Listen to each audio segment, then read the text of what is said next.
Salutations chers disciples d'Avan et bienvenue dans notre 93e review consacré à l'anime Dai no Daiboken. Cet épisode intitulé Les Joyaux d'Osiris a été diffusé le 3 septembre 2022 et couvre le début du combat de la coterie contre le dernier boss. Il adapte du chapitre 321 jusqu'à la moitié du 324, concluant le 34e volume pour attaquer le début du 35e sur les chapeaux de roue.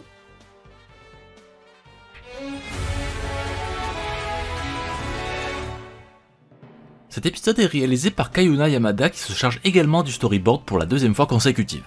Sa mise en scène est toujours aussi efficace et c'est peut-être son meilleur travail depuis le début.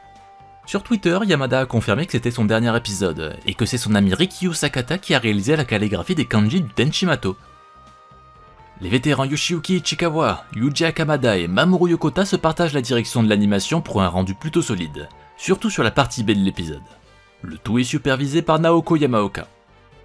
Sanda est une nouvelle fois présent en tant que cleaner sur plusieurs phases d'action de Vern. Allez, il est temps d'analyser cet épisode dans lequel nous voyons un Vern plus effrayant que jamais. C'est parti!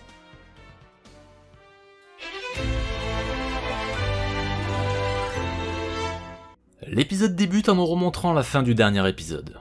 Dai est à terre et Vern dirige son regard vers Leona. Il lui confie qu'il a une idée derrière la tête. C'est là-dessus que se terminait le chapitre 320, et on se demandait bien ce que le dieu du mal nous réservait.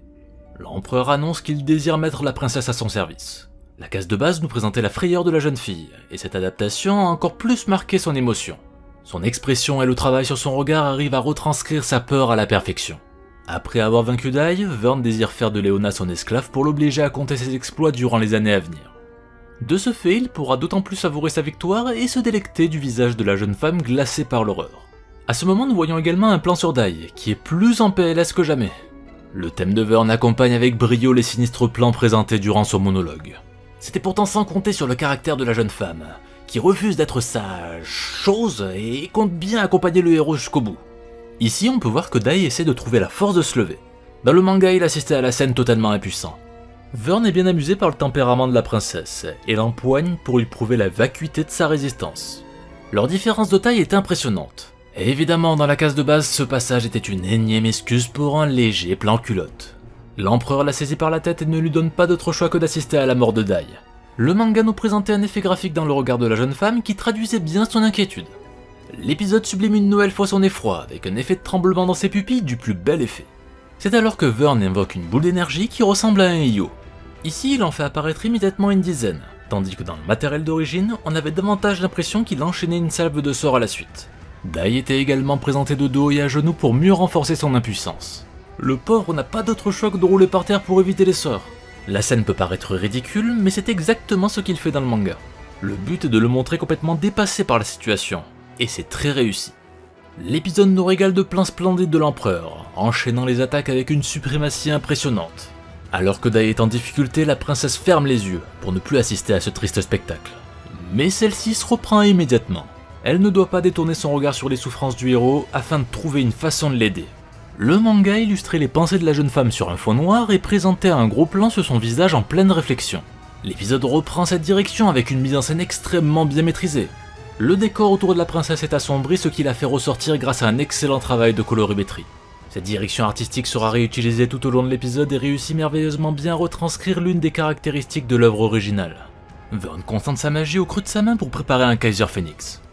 Comme souvent pour marquer un danger important, les pupilles de l'empereur disparaissaient dans cette case pour marquer l'impitoyable attaque à venir.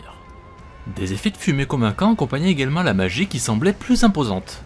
Mais lorsque l'oiseau de feu apparaît, c'est cet épisode qui nous livre le résultat le plus impressionnant, avec une taille démesurée. En comparaison, il paraissait beaucoup moins volumineux dans la planche originale. La mise en scène de l'attaque est superbe, avec un zoom sur l'œil de Dai et une vue subjective comme si nous recevions nous-mêmes l'attaque. Contre toute attente, la musique s'arrête net. Dai est sauf et l'attaque semble avoir été déviée.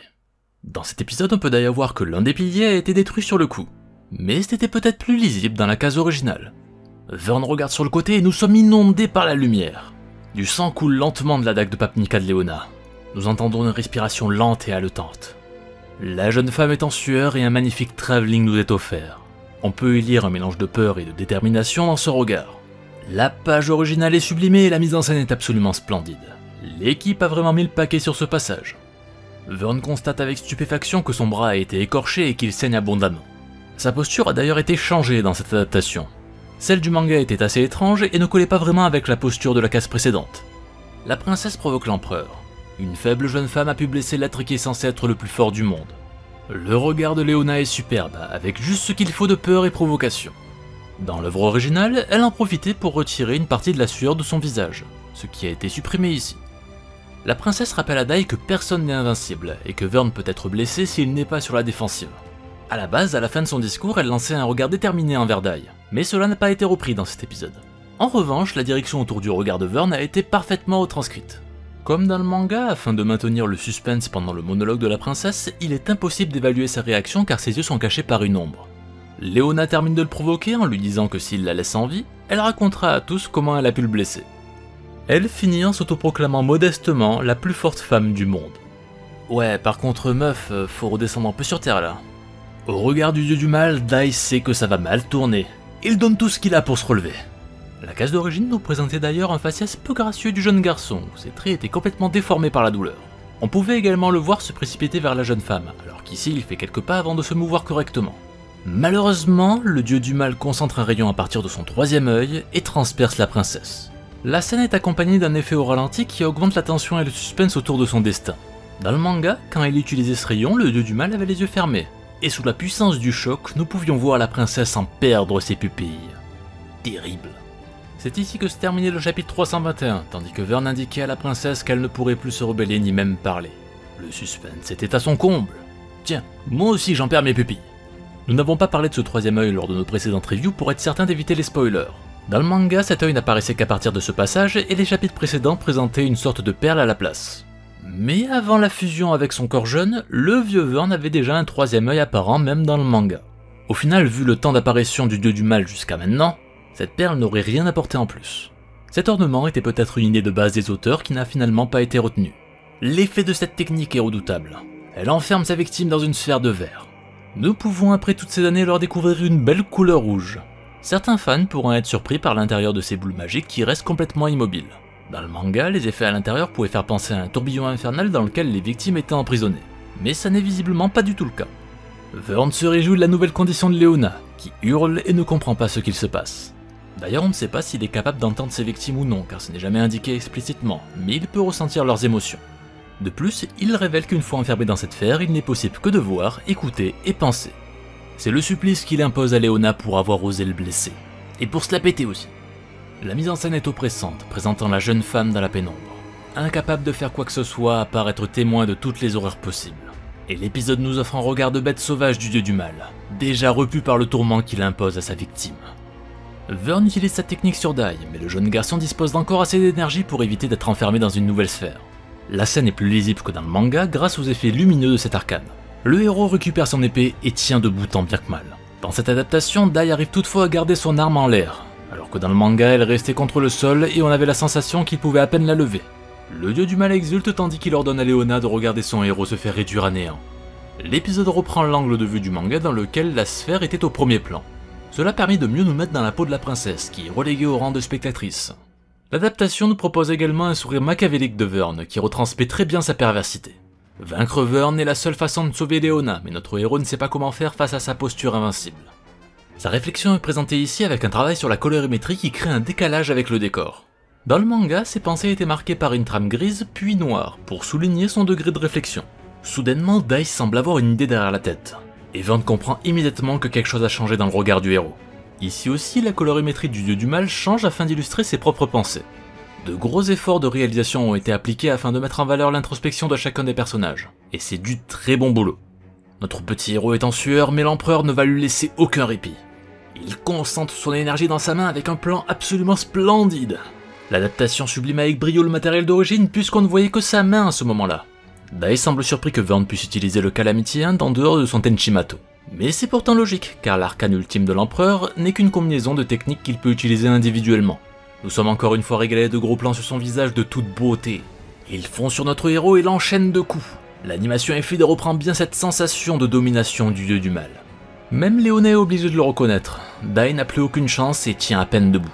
Vern est capable de ressentir le désespoir de la princesse. L'empereur inflige enfin son attaque et tranche le gigot de Dai. Ah, par le couteau à viande, je couperai après vos gigots! Si on veut pinailler un peu, l'attaque manque de clarté car il n'y a aucun mouvement sur l'action de Vern, et la blessure de Dai est très discrète. Dans le manga ce n'était pas beaucoup mieux, car la case était minuscule et on voyait le héros de dos et à la renverse. Il fallait regarder la page suivante pour comprendre que c'était la cuisse qui était touchée. Vern concentre son Calamity Hand dans sa main et se prépare à en finir avec son plus terrible adversaire. La colorimétrie est splendide et les traits de l'empereur sont magnifiques, tandis qu'il sourit devant l'état pitoyable de son opposant. Les plans suivants nous proposent une mise en scène dans la plus pure tradition des shonen des années 90. Bien que ce soit un peu long, on dirait que l'empereur était en train d'attendre la pub. D'ailleurs, nous pouvons voir un nouvel eye catch signé Mamoru Yokota.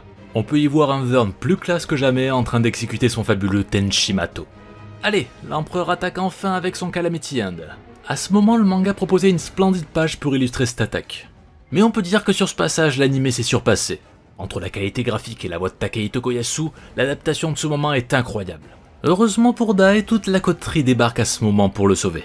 Une musique héroïque et entraînante nous accompagne tandis que nos héros baignent symboliquement dans la lumière. Ce passage était marqué dans le manga par une double page qui a bien été adaptée. En plus, nous avons même droit à des plans supplémentaires pour chacun des protagonistes et pour ne rien gâcher, Pop est vraiment bien mis en avant. Vern ne se laisse pas impressionner et utilise tout de suite son troisième œil. C'est sur ce passage que se terminait le chapitre 322 du manga ainsi que le tome 34. Les cases avaient sournoisement mis en évidence 4 personnages dont Maître Avan et ses disciples, tandis que nous pouvions voir exactement le même nombre de sphères tomber sur le sol. On vous laisse imaginer la torture que ce fut d'attendre la suite à l'époque. Bon, évidemment ici le suspense ne dure guère longtemps, et les 5 guerriers restants sont énumérés par le dieu du mal, qui semble s'amuser de la situation. Nous retrouvons Dai, Pop, Avan, Im et Laart. Une réplique de Pop a été ajoutée dans laquelle il demande à Dai si le reste de la coterie a été enfermé dans ces boules étranges. Un plan a aussi été rajouté pour présenter Maître Brokina enfermé. D'ailleurs certains pourront se demander pourquoi il a été enfermé avec Mam malgré leur sort de soin. C'est tout simplement parce qu'ils n'ont pas pu récupérer entièrement de leurs blessures infligées par l'aura des ténèbres de Myst. Et quant à Crocodile, eh ben, il est juste nul. Oh, si seulement moi aussi j'avais pu devenir disciple d'Avan, j'aurais pu prendre la place de Léona. Fidèle au poste, Pop fait un point sur la situation. Dans le manga, ses pensées étaient comme souvent marquées par un fond noir. Ici, la mise en scène continue de jouer avec la colorimétrie. Le magicien voit dans la diminution des effectifs une opportunité de se donner à fond. D'ailleurs, c'est assez amusant de voir Im et Laart le juger. Il n'y a pas si longtemps, ils étaient dans le camp ennemi quand même. Le jeune homme s'explique. Les guerriers restants n'auront pas à protéger les plus faibles, ce qui n'est pas plus mal pour le combat final. À ce moment, Maître Avan entrevoit en son disciple son ancien frère d'armes, Matorive. Une fois de plus, l'épisode appuie la colorimétrie pour mettre en avant les personnages principaux. Le Avan d'antan est superposé sur son apparence actuelle, tandis que Matorive est superposé sur Pop. La boucle est bouclée, l'élève des deux professeurs est définitivement devenu un frère d'armes. Dans l'œuvre d'origine, on pouvait aussi voir cet effet de superposition. Pop réfléchit à la stratégie à adopter avec un magnifique gros plan sur son visage. La case de base proposait en arrière-plan une rétrospective des conseils du maître. Mais Vern ne compte pas leur laisser le temps de réfléchir et commence à faire trembler le monde. Le ciel hurle et les éclairs font rage, tandis que la princesse Flora et le roi de Terran assistent à la scène. Une musique sinistre renforce ce passage. Le manga proposait quant à lui des effets de lumière saisissants sur la foudre. La terre rugit et le sol tremble. Quelques ajustements ont été faits dans cette scène. Par exemple, dans le manga, le verre du roi de Ben-Garna se brisait sur le sol. Par contre, l'épisode rajoute la présence des sages de Papnika. L'empereur annonce une nouvelle ère du mal avec un plan en noir et blanc absolument magnifique. Il reprend avec élégance la planche d'origine. De tous les portraits de Vern, c'est peut-être l'un des plus marquants. On pouvait sentir à la fois l'expression de sa nature maléfique, sa toute-puissance ainsi que sa jubilation extrême. Vern provoque la coterie en tapant la pose de son arcane suprême avec un superbe travelling. Im, Laart et Avan se préparent à attaquer tandis que Pop retient Dai pour le soigner. Le plan large est d'ailleurs assez vilain, et tranche radicalement avec l'esthétisme du reste de l'épisode. L'équipe a bien gardé le souci du détail de Pop qui se mord les lèvres jusqu'à enseigner. Même si ici c'est plus difficile à discerner que dans le manga. Et c'est parti, les 3 guerriers attaquent avec leur technique signature. Vern utilise une nouvelle fois son Tenchimato avec une mise en scène incroyable. Le format de l'écran se resserre sur ses yeux et nous voyons apparaître les kanji de la technique au rythme de sa prononciation. Le résultat est tout simplement parfait. C'est exactement le genre de scène qui nous fait comprendre qu'on est en face du boss final. Cet effet pourrait faire penser à la célèbre technique d'Akuma Ogoki dans Street Fighter, le Shun Gokusatsu. De son côté, le manga nous présentait une double page impressionnante, où l'on pouvait voir l'empereur hurler et un rayon aveuglant faisant exploser une partie du palais. Les 2 pages suivantes le présentaient avec une pose super stylée, avec ses adversaires en train de valdinguer derrière. L'anime n'est pas en reste car il nous propose également un rendu très élégant. C'est peut-être même plus satisfaisant que ce même cut dans l'opening. C'est sur cette démonstration de puissance que se terminait le chapitre 323.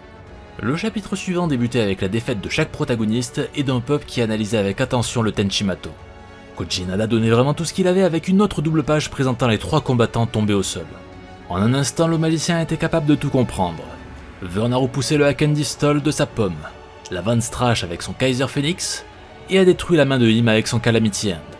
Malgré le pouvoir destructeur de cet arcane, Pop ne comprend pas pourquoi l'empereur n'achève pas ses adversaires. Est-ce qu'il sera en train de s'amuser avec eux? Non, c'est autre chose. L'épisode nous régale une nouvelle fois en mettant en avant ses pensées avec un travail sur la colorimétrie. Malheureusement pour la coterie, Avan n'est plus en état de se battre. La sentence est immédiate. Il devra subir l'humiliation du 3e œil. Un magnifique ralenti marque le choc sur le visage du maître. Son faciès est encore plus marqué que dans le manga, pour notre plus grand plaisir, mais aussi celui de l'empereur. Même si Avan n'est plus au niveau physiquement, sa maîtrise de la stratégie en aurait fait un ennemi dangereux. Pourtant, le maître sait qu'un de ses disciples le surpasse en intelligence et en ruse. Il est beau gosse, intelligent, musclé, il a 9000 de QI. Hein? Quoi? Ah ben non, en fait on parle de Pop. Ça je m'y attendais pas. Le jeune mage empoigne Dai et se rue vers le maître en utilisant le rat. Dans le manga, il s'est lancé vers lui sans utiliser de magie, et c'est un bon point d'avoir modifié ce passage. Alors que le maître s'apprête à être enfermé, il rappelle que seul le héros pourra vaincre l'empereur. Mais le seul à pouvoir révéler son plein potentiel est celui qui l'a accompagné depuis le début. Et oui, c'est bel et bien Pop. Une musique triste nous enveloppe, tandis qu'il se transforme en sphère. La page du manga était splendide, avec des effets de lumière sur le visage du maître. On remarquera que dans la plus grande tradition des shonen, la boule a eu la politesse d'attendre que le maître ait fini son monologue. La mise en scène se veut plus marquée dans cet épisode et chaque disciple hurle sa peine. Mais bon, il n'est pas mort? La réaction est un peu disproportionnée quand même. Dans le manga, ce n'était pas du tout le cas, mais comme on était en plein milieu du chapitre, il n'y avait pas besoin de mettre de cliffhanger. Maintenant que Maître Avan est hors jeu, ils ne sont que 4. Pourront-ils surpasser l'arcane suprême de l'empereur? Réponse au prochain épisode.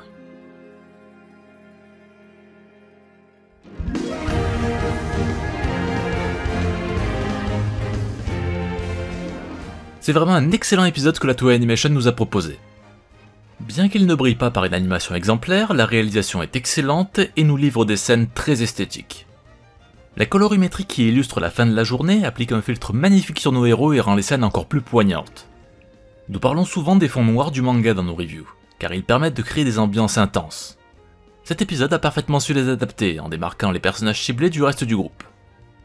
Les scènes d'assaut de Vern ont proposé des plans magnifiques faisant honneur au matériel d'origine.